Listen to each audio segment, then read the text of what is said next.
I saw in Governor Jellybelly's latest budget, when he, per his State of the State address, that he's got more goodies for the EV community. So not just the hundreds of millions in subsidies for the Chi-Com-backed EV battery facility in Manteno, but millions of dollars more for EV training centers to be set up and so on and so Just forth. opened up another plant yesterday. He was there for that. This doesn't even include the state level subsidies for EV purchases, right? Because EVs are the futures; they're going to be ubiquitous, or by God, we're going to die trying is essentially the attitude. Well, there's this interesting piece about hydrogen energy. Now, this is the prospect of hydrogen as alternative energy is not new, but perhaps very much like the discovery of the deposits of rare earth minerals, that is, in Wyoming, maybe there are indigenous sources of energy, and combined with technological advancements and things like translating hydrogen into energy to power vehicles, that provide for more avenues for independence when it comes to our own sustainability and growth from our enemies, rare earth minerals, so we don't need to rely on the Chinese communists, and our own energy sources, so we don't need to rely on OPEC nations, for example. Well, let's explore that a little bit, particularly the hydrogen energy piece. We're pleased to be joined with James Coleman, who's a non-resident senior fellow at the American Enterprise Institute, focused on energy policy. He's also a law professor at SMU, specializing in energy trade and North American environmental and energy regulation. Professor Coleman, thanks for joining us. Appreciate it. Thank you. It's great to talk with you.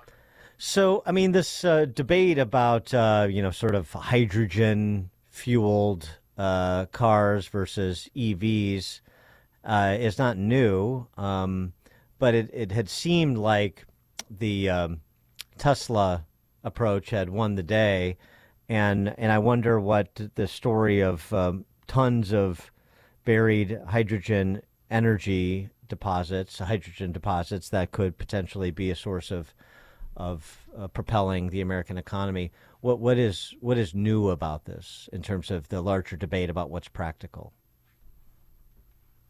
Yeah, so the advantage of either electric vehicles or hydrogen vehicles is that they don't emit carbon dioxide when they're traveling, and so the idea would be that hydrogen could be a replacement for electric vehicles. But the big advantage of hydrogen is that, like a regular fuel, like gasoline, you can fuel up in a relatively short period of time. I mean, unlike electricity, where we've seen all the challenges with charging, where even on a good day it takes you 30 minutes to mostly charge up your car, and it can be much more difficult in cold or other circumstances. Hydrogen would be more flexible and more like a traditional gasoline vehicle, and able to charge up quickly. There's also a number of other things that hydrogen could be used for. I mean, it's just most people project that if we really get to a zero carbon economy, a big part of that will be a lot of dependence on hydrogen. And we've always known that we could manufacture hydrogen, but what's relatively new is this idea that maybe there are already reserves under the ground that we can access. And so this could potentially produce a sort of another fracking boom of sorts. Yeah, I think that's right. And in that respect, maybe it's a little bit similar to some of the excitement that you sometimes see about geothermal energy, where a lot of it is driven by the advances that we've seen because of fracking and our drilling technology, that if we apply this in another area, whether it's drilling for heat under the ground, as we do with geothermal, or drilling for some of these newly found hydrogen stores, that could provide us with maybe more practical ways to cleaner energy supply. And so I just want to go back, though, in terms of hydrogen energy development. So with respect to deposits that we could mine or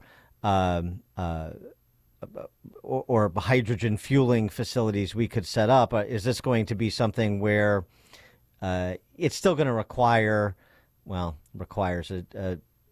charged word, but it still may lead to sort of a competition of which energy sources get subsidized at what levels, because obviously, unlike the electric charging stations that can hook up to the grid, these hydrogen fueling facilities would have to be built, if you're thinking about it in terms of domestic vehicles, would have to be built with that specific purpose in mind, like a gas station is to be a hydrogen fueling facility.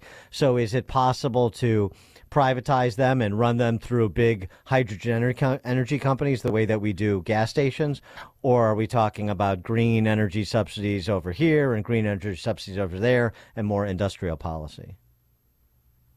Well, probably initially you would be talking about more subsidies, and in fact, if you look at the so-called Inflation Reduction Act, not only did it include big subsidies for solar and wind production, for electric vehicles, but also for the use of hydrogen and production of hydrogen. And so, this is another area where we have big subsidies. Of course, the hope with all of these things is that you would eventually get to a point where you don't need to subsidize them. But, certainly with solar and wind and electric vehicles, we're nowhere near that. And so hopefully, I guess the hope of hydrogen would be that you get to that a little bit more quickly, and so that you spend less on those subsidies. Is hydrogen easy to store? No. And so hydrogen is very difficult to store. I mean, it's actually more difficult to store than natural gas. I mean, often how difficult a molecule is to store depends on its size, and hydrogen is a very small molecule, even smaller than a natural gas molecule, which a natural gas molecule is smaller than an oil molecule. And so that means that the pipelines that you have to transport hydrogen and the storage that you have to hold hydrogen are potentially expensive. With that said, we've had a huge revolution in our use of natural gas because we've gotten better at doing that at an affordable price. So it's not an insurmountable challenge, but all the same challenges that we have with natural gas about can you get your pipeline built? Is the president gonna stop your new liquefied natural gas facility exports? All those same challenges about permitting and building those transport and storage projects would exist. And so I remember having this conversation about energy policy with an executive at Briggs Stratton, and he was talking about that they were looking to move in the direction of hydrogen for their industrial engines, 15, 20 years ago. But the zeitgeist was all in the direction of electric batteries, and so they sort of scrapped that because they could see where sort of the public policy makers were going to put other people's money, to be specific. So is that the only reason why we're so EV focused now as opposed to hydrogen focused? It was just an industrial policy choice and maybe not the best one? Or is there other variables that have brought us to this place? Well, so yes, there certainly has been an industrial policy push, but also, there are particular areas where you've seen real advancements in batteries. So, as an example, I think a lot of people didn't really think electric vehicles could ever be profitable without subsidies until Elon Musk made them profitable, with subsidies. But increasingly, Tesla looks like it would be profitable even without subsidies. So while a lot of the action that you're seeing in electric vehicles would never exist without the subsidies, and even Tesla wouldn't have gotten over the hump without those subsidies. I think even if subsidies went away today, you would see that Tesla and maybe a very few other cases would use electric vehicles. So I do think that part of that is about market change, although it's hard to separate what's happened from the market versus what's happened from the government subsidies. So there are and have been subsidies for fuel cell vehicles relying on hydrogen. You have some fuel cell vehicles and infrastructure in California, but it really hasn't taken off compared with electric vehicles. And, that initial push into electric vehicles, one of the initial things was sort of consumers attracted to the very fast vehicles that you saw Tesla developing. And that's not, the hydrogen technology is a little bit more practical but it doesn't have that sort of 0 to 60 in 3 seconds supercar attraction that drew up some of the interest in electric vehicles. Right, but I mean, when of course the political class says this is the next big thing, and they start pouring money into it, they're never going to stop, and so that necessarily produces opportunity costs, like it crowds out interest in investing in alternatives. Yeah, I think that's right. I mean, if you're talking about, you mentioned Briggs and Stratton.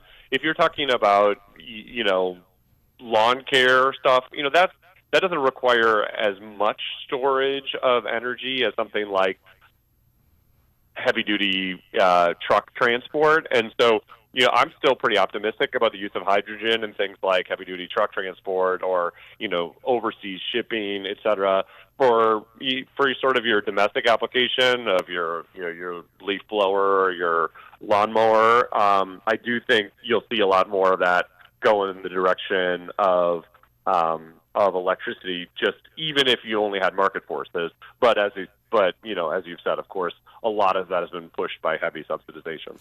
And so, if this has that practical application or those practical applications you're talking about, and with the projection that there's more than 5 trillion tons of hydrogen in underground reserves around the world, I mean, this this has the potential to be a significant source of energy over time for the Western world in a way that would provide a path to sort of long-term energy independence for America? Well, that's possible, though. Of course, we don't know where the accessible reserves will be, right? I mean, this is an industry that's very much in its infancy, and a number of the sort of recent news stories have been about reserves in Africa of hydrogen, et cetera. Now, have been some discoveries of reserves in the United States. If those prove to be ones that are, accessed economically, it'll be very important. And because this industry is so new, we don't really know how much is going to be driven by the sophistication of the industry and the technology. I mean, in the case of fracking, the U.S. both had good reserves, but perhaps more importantly was the place that showed the best financial and technological innovation to really access those shale reserves. There's an open question about whether that would sort of bring us to the front in hydrogen production, or whether we find out that, well, actually the best hydrogen reserves are somewhere else in Africa, Asia, or elsewhere.